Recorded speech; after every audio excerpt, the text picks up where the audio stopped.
World building for Starfish lovers often begins with a single question: what if? One of the first and haunting questions I explored was this: what would happen if the sun disappeared? The answer wasn't just chilling, it was unnervingly slow. The death of a world without a sun wouldn't be instant. It would be a gradual, agonizing unraveling. When I delved into this, I discovered it would take a solid 8 minutes before we realized the sun was gone, due to how light travels. Not only that, but Earth would retain some of the sun's heat for a short time. At first, everything would feel eerily normal, but within days, temperatures would plummet, and plants, the backbone of life, would be the first thing to go as photosynthesis halts immediately. Within weeks, the oceans would freeze over on the surface, leaving only deep waters warmed by the geothermal energy.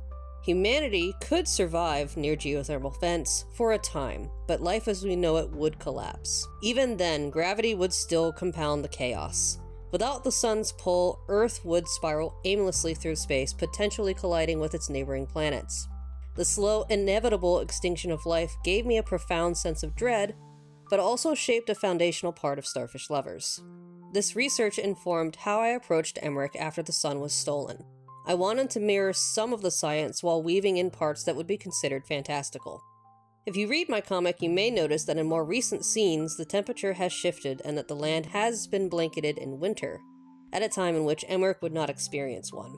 However, this idea eventually led me to yet another question: what did Palu look like before the kindred colonized, before the divine beasts, before the sun that was stolen? In Emmerich, formerly known as Anaya, the reefs had once survived because of the Los, seemingly immortal, light-emitting creatures that migrated to reefs to breed.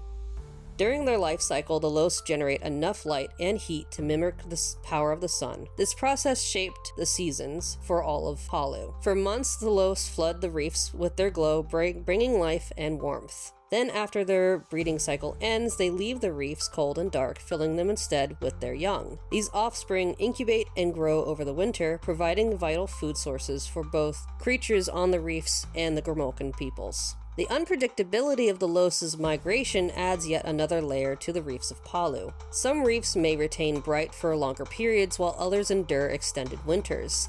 This influences not only the environmental, but also the cultural traditions. For example, the Grimalkin celebrated what has now become the Festival of the Setting Sun, a 3-day event marked by the departure of the Los. The festival mirrors the Los' breeding cycle, a grand feast followed by 2 seasons of nurturing offspring and preparing for winter. At the time, the Grimalkin preserved as much of the Los' offspring as possible, using techniques like pickling to ensure survival through the cold months. However, now, after centuries of melding cultures with the Mao, the descendants of the kindred, the festival has changed to better match the culture that exists today, featuring more of a race that could have mirrored the frenzied search for Los offspring, as well as 2 days of feasting and dancing. These ideas stemmed from my efforts to make sense of the world I've built, which is grounded in some semblance of reality. By drawing inspiration from nature, like how real ecosystems adapt to limited resources, and infusing it with cultural practices, I built a world that could possibly feel alive.